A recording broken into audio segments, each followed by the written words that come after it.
Welcome to the Crusader Corner podcast. I'm your host, Mr. O'Donnell, and today we are joined by Mr. Jim Delaney, who is a professor over at Hugo Community College, and he also teaches college level English here to our seniors. So, Jim, thanks for joining us. Oh, you're welcome, Connor. It's my pleasure.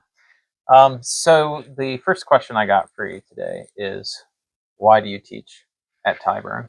I guess there are two main reasons. One, it's the faith. We teach things through the lens of our faith. And I think failing that, when you're teaching so many things, it's as if you're looking at artifacts rather than living things. So if it's works of literature, I can teach, say, Beowulf or Sir Gawain and the Green Knight as examples. And I can talk not only about the literary aspects and some of the historical aspects and linguistic aspects, which I do talk about, but also the substance. So, for instance, in terms of Sir Gawain and the Green Knight, Sir Gawain is known as Mary's Knight. And the inside of his shield, there is an image of the Virgin Mary. On the outside is a pentacle representing the 5 wounds of Christ, the mysteries of the Rosary. This is not just incidental, this is central to this story. Now, I could talk about that at a public school or at the college, but I couldn't talk about why that's important, as opposed to why it's just important to this character. Yeah.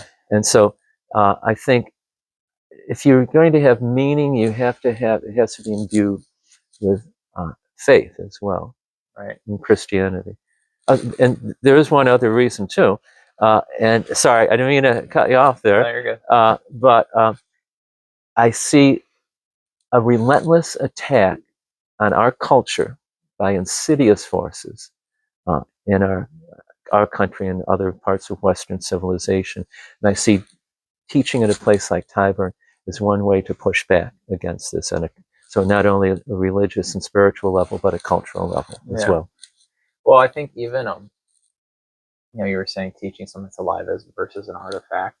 The example you gave with Sir Gawain and the Green Knight, being able to talk about it, like the fact that he has Mary on the inside of his shield as an attribute of a character, you're treating it like it is some kind of historical artifact to be examined, and it's like, oh, that's a little neat.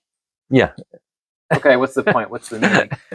But here you do get to delve into like more meaning for the students because they're part of that culture and that tradition in the sense that like they're people of faith as well, and there's something to be learned from the lessons of Sir Gawain's fidelity and the choices he makes in the story, and something that they can actually relate to on an important level versus just like here's this really old work of literature that you should know because you're studying English. Yes, that notion, you should know it because you're studying English, is such a dead end. Yeah. Yeah, but like outside of this context, teaching at a classical, you can say like any faith-based school, but I kind of see it out there that there is a sense of people who teach literature outside the context of its ultimate purpose, are teaching it kind of like in a dead manner, where they're having an identity crisis with ChatGPT does right for the kids. So, what is my point? What is the point of my job? But like here at the school, we're never challenged by that because we understand that there's a purpose of literature, which I think would be a good transition to the next question, which is, so you're teaching English. What is the goal of teaching students English? Why do we teach them literature? Well, those are, we can look at that question in a couple of different ways. One is teaching them English so they can function in a society on a very practical level. But that's like the minimal sort of thing. Literature is different because, I love literature, I love stories, I love the art, I get a visceral reaction from things that I love. But you can function in society without that. You can actually, go to work and order from a menu, those sorts of things. Yeah. But at a place like Tyburn and other schools like Tyburn, you want to do more than that. And you're striving for something greater for the human soul and intellect. And so I think literature, it's art. So the greater question is, what's the point of art?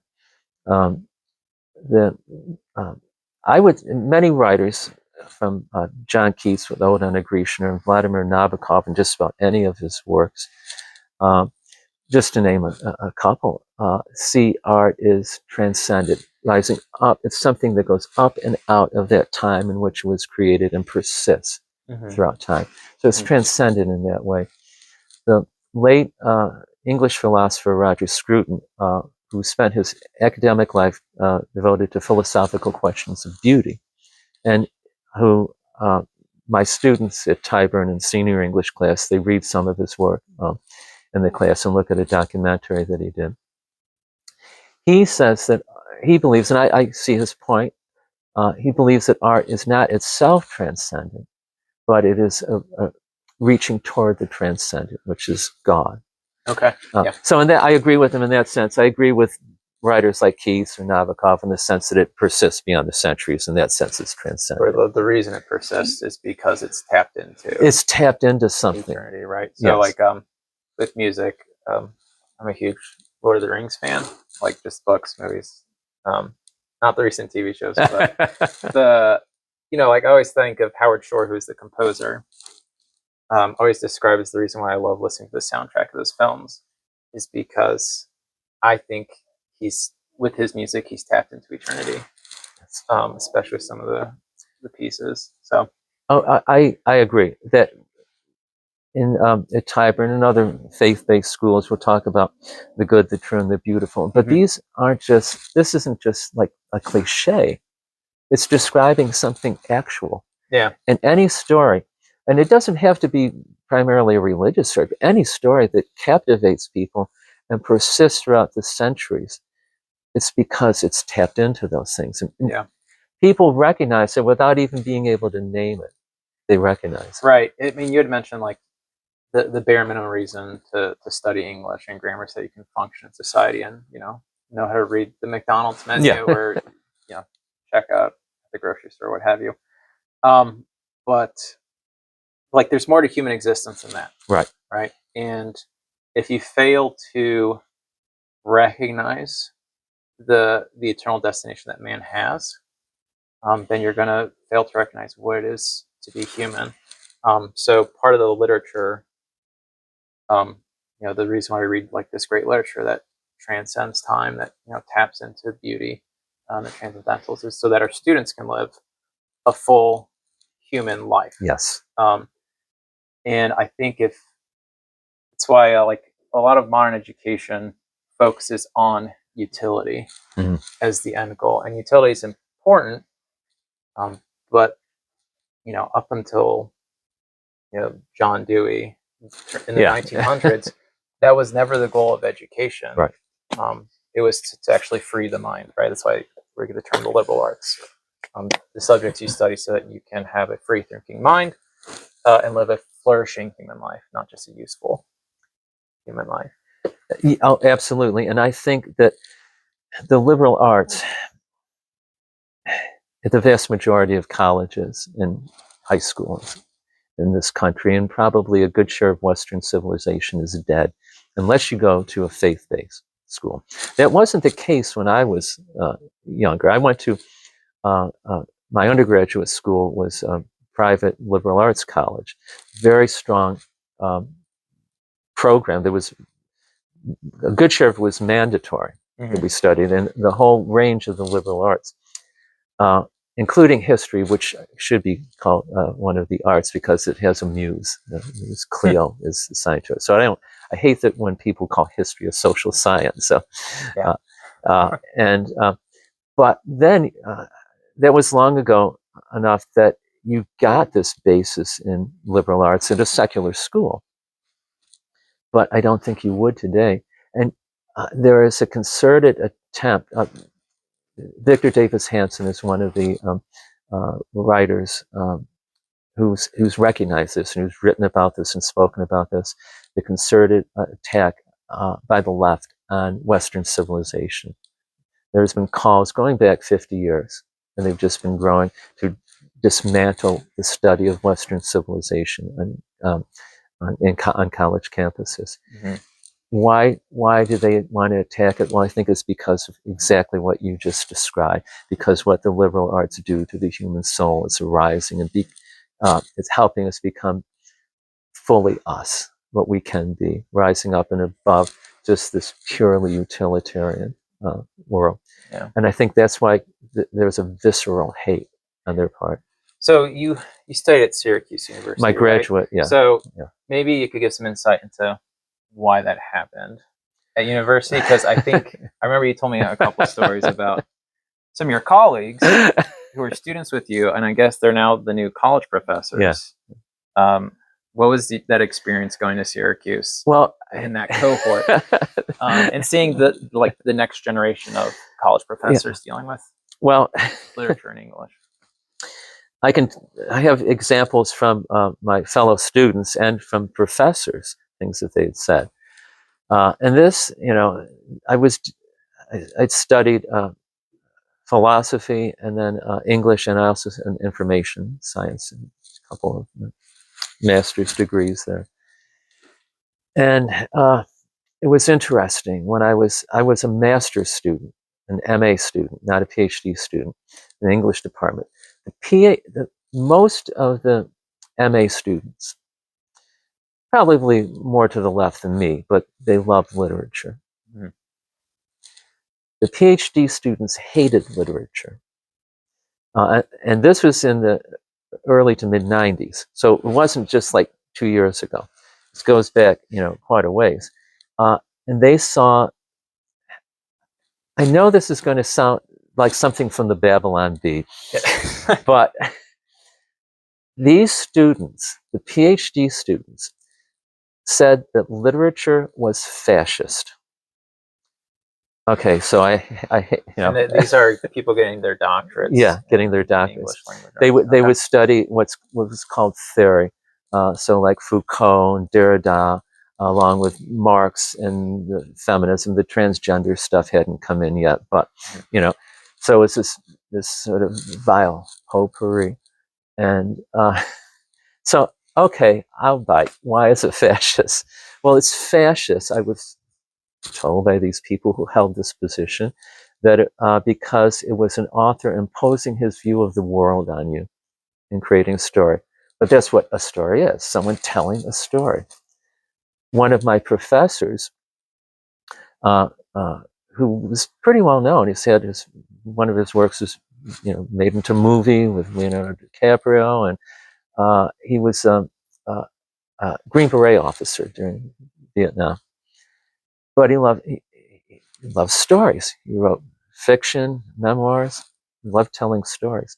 He told me, and this was a couple of years after I had graduated, got my degree. He said I was walking down the hall over at SU, and a PhD student who he didn't really know, but he recognized him. He'd seen him in the English department office. Walking down the hall, and he stopped, and he called him a fascist out of the blue. Just out of the blue. The PhD student called the professor a fascist. Okay. And it turned, and I said, "You're kidding me. Why?" And he said, "Because I wrote fiction." Okay. So this, yes, I know, it sounds like someone's just making this up to make the other side it's look cartoonish. Yeah. Almost, yeah. But it's reality. What does they say? Fact is stranger than fiction. Yeah. Like you look at college campuses in the news or whatever's happening there. I imagine something like stories like this have to be true for these people to go get PhDs, and then they're gonna start educating the next generation of educated citizens, and then just keep that mill going of and if you think that Beowulf, I'm gonna hold it up to the camera, that it's a book, so it's fascist. Right. So, if that's the line of reasoning, I mean, it kind of goes back to like any assertion of truth existing would be fascist, Yes. right? So that's Yes. a very radical left deconstructionist relativist. And you see that notion. You get it in several sources, but one of the sources is from existentialism, or the brand of well, I guess pretty much all of them, but the brand that comes through Jean-Paul Sartre. Sartre, and again, this sounds like you're making stuff up, and I do find Sartre interesting. He has some interesting Yeah, he wrote some observation. fiction. Yes, yeah, he wrote. Yes, he wrote some fiction. His magnum opus um, um, is uh, well, the here's a sense of radical freedom. Okay, and you get this in most of the existentialists, and certainly the 20th century existentialists were almost all communists, or then you got some Nazis. Yeah. And the thing that they're putting the premium on is freedom. Right. And can we just, like, for the audience, just quickly explain existentialism? So it's like the philosophy where you essentially you don't believe that there's a permanent human nature, and that we're left to determine who we are as human beings. Yes, yeah. And so yeah. since we get to Yes. define who we are as human beings, that also then throws ethics up into the question, Right. because then we also get to define what is right or wrong for a human being. We're also defining what a human being is on our own, which you can see how that kind of paves the way to a lot of the current modern confusions, where we're also going to start defining men and women on our own. Yes, absolutely, and you can trace it intellectually. And a slight caveat to that, because the term existentialism is applied to a very wide range of writers and thinkers. So one writer who probably wouldn't fall under that, but is often called an existentialist, is Søren Kierkegaard, he was writing in 1840s, 50s, from Denmark. He was this is quite unusual for an existentialist. He was a very devout Christian. He wasn't Catholic, but he was a Lutheran. He railed against the corruption he saw in the established Lutheran church in Denmark, and he thought that was an affront to Christ's teaching. So he may have argued against the established church, but he was a very devout Christian. So he's someone I always kind of put in a separate category. But yes, so like Sartre in Being and Nothingness lies coiled like a worm in the heart of being.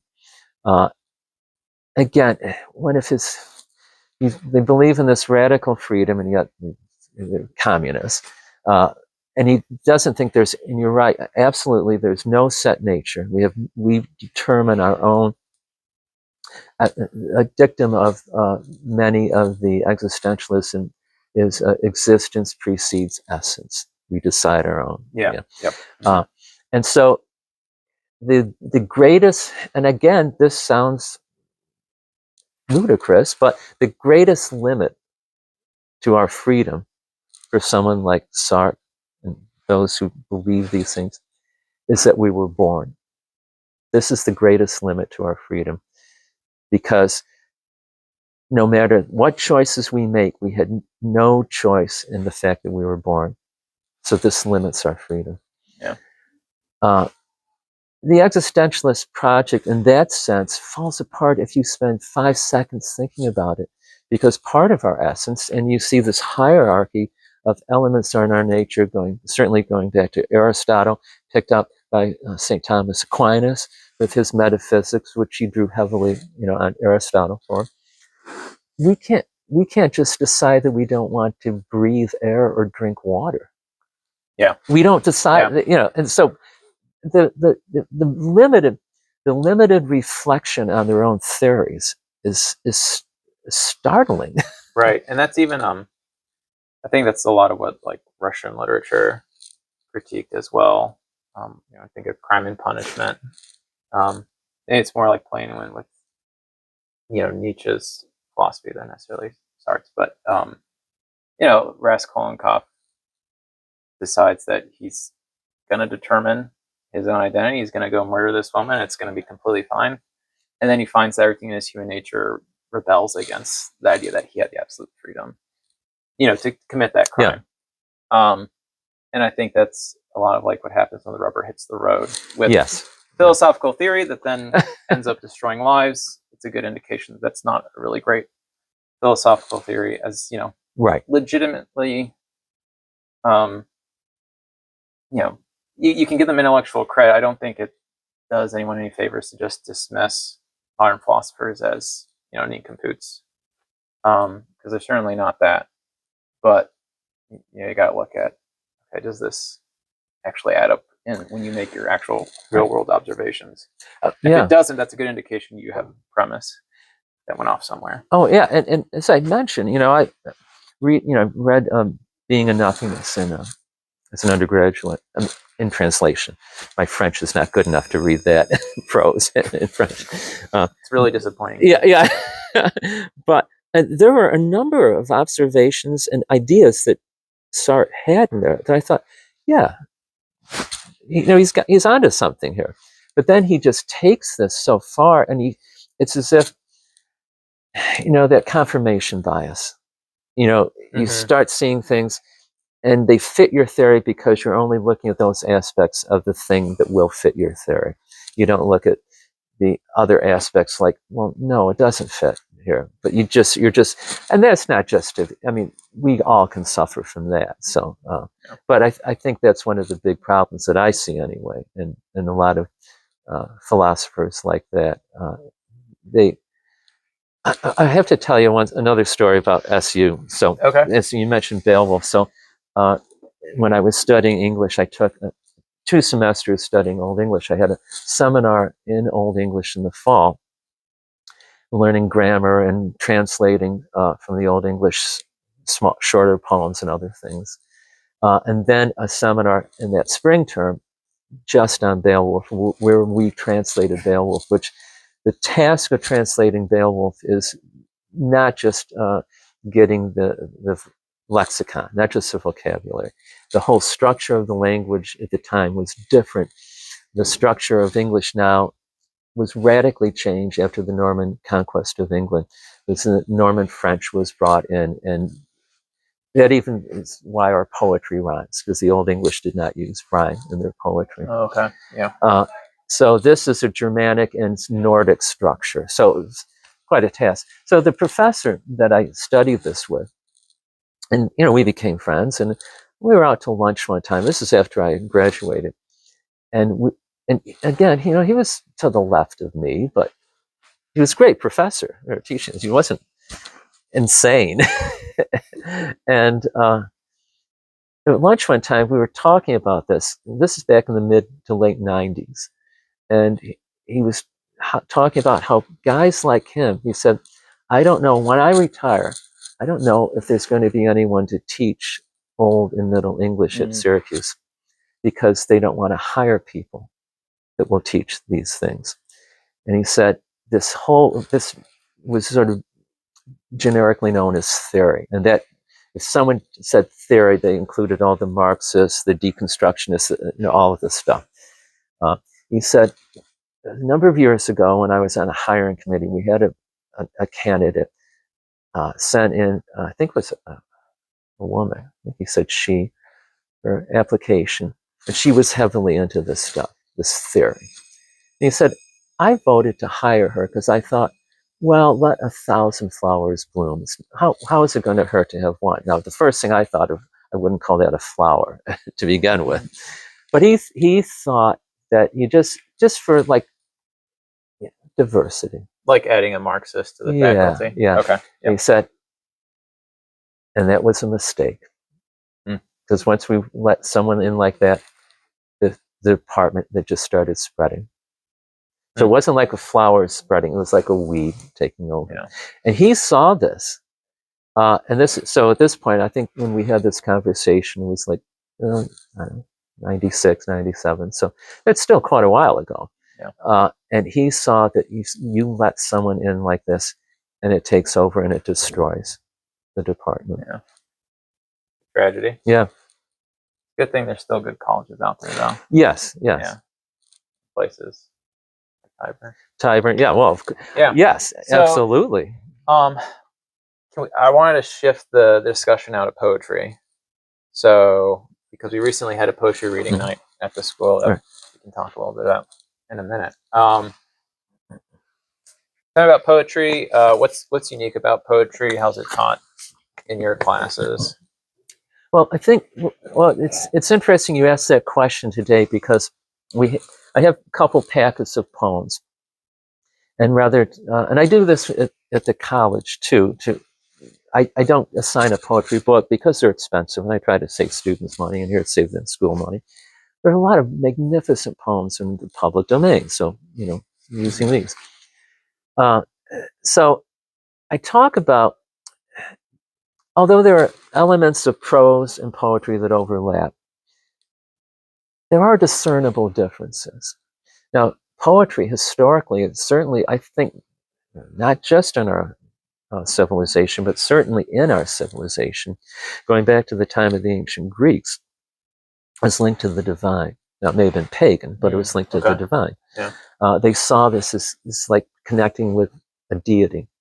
So there are two types. Like the transcendental. Yeah. Okay. So there are two types of poems that stand out in the sense. One was called a paean. Now, paean, that is still a word in the English language, and means high praise or so on.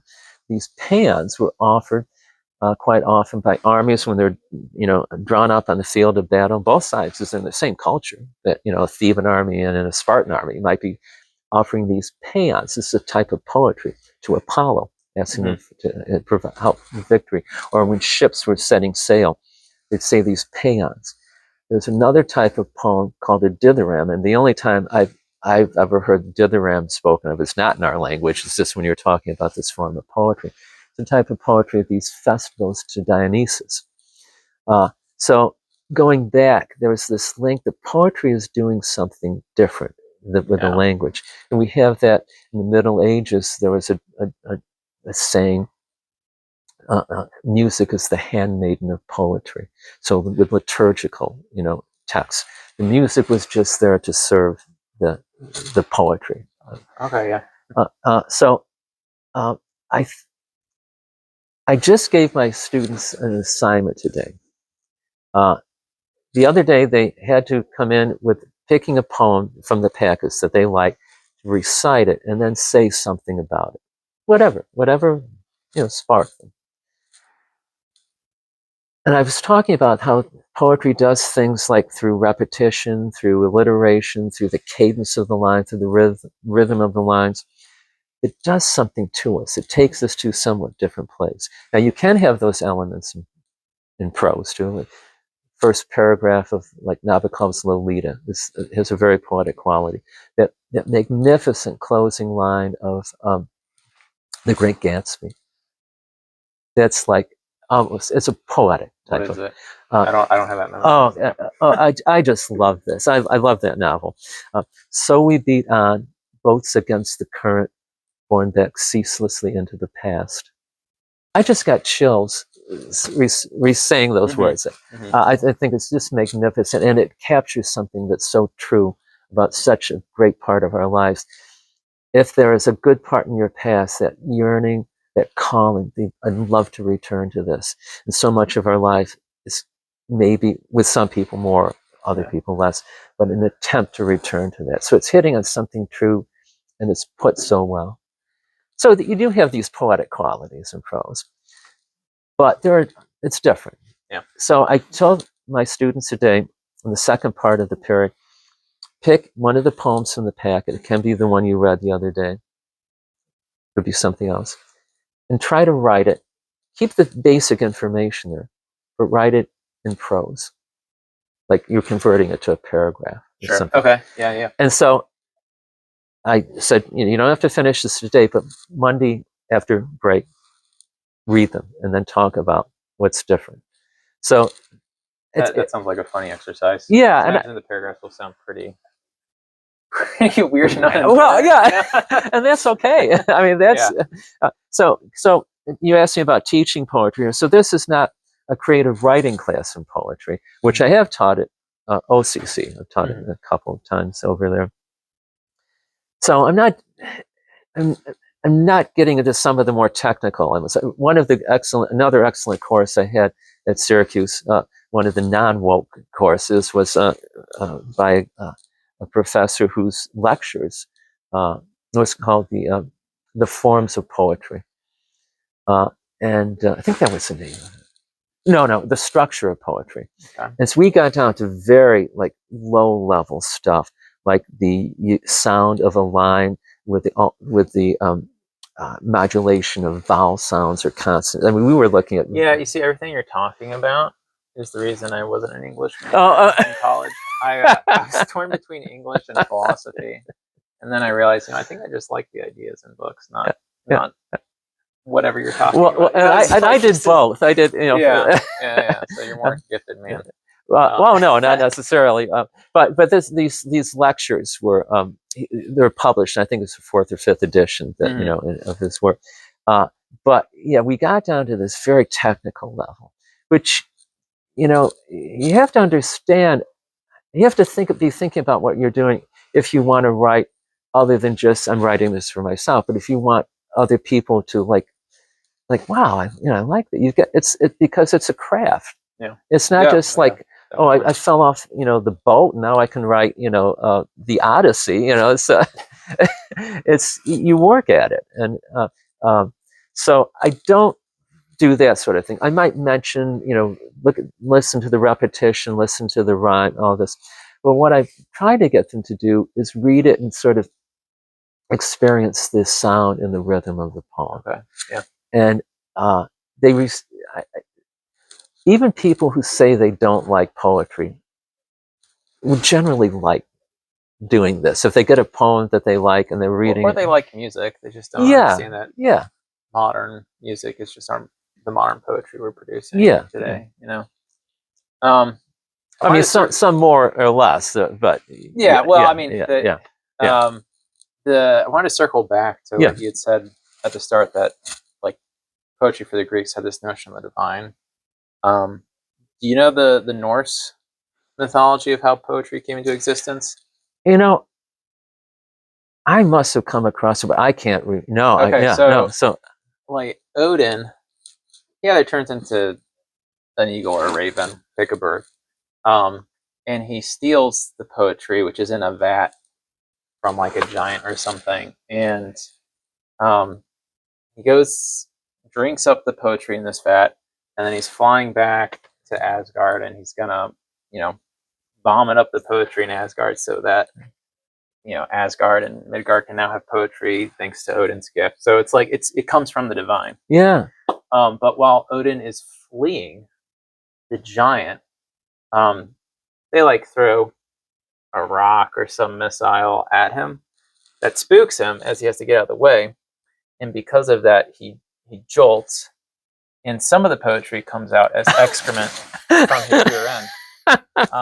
And that is where the bad poetry comes from. So then Odin, he regurgitates the rest of the poetry, and that's good poetry. And then whatever he had, flatulated, is, what I'm capable of writing, according to the Norse. I didn't know that. I love that. That's great. Oh, thank you. Now you got a cool story you can tell next time you do poetry. Right. Yeah. So we recently had a poetry reading night, a Robbie Burns night. Can you explain what is a Robbie Burns night? Well, Robert Burns, Robbie, Bobby, he goes by many different names. He was the national poet of Scotland. His birthday is January 25th. And so throughout the English-speaking world, there are these Burns societies.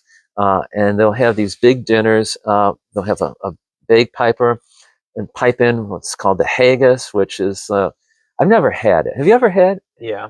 What did you think of it? It can stay in Scotland. Okay. Yeah. It's like oatmeal and like the ground beef and everything, and the innards boiled in either a pig's stomach or sheep's stomach, I believe, and they have Scotch whiskey, which I think maybe helps get that down. And they have the dinners, and they recite Robert Burns's poetry.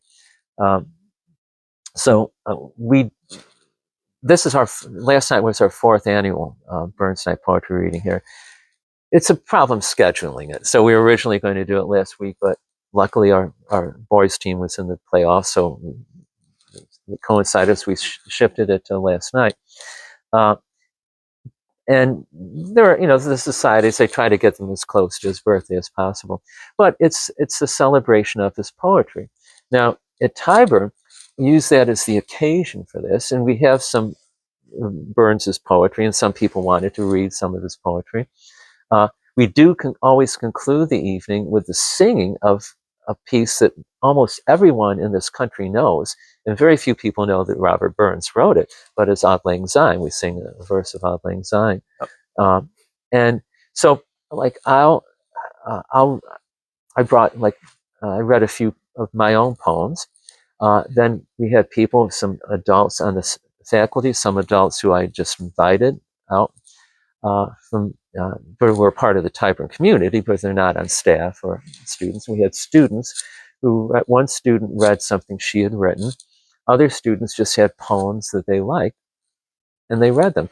And we have some food. We don't have haggis, but we have some food, and it's just a fun evening. And a lot of the readers were very dramatic, and people were, just enjoying it and laughing and having a good time. But I said to them, if you enjoyed yourself here, it's because even if you didn't, you couldn't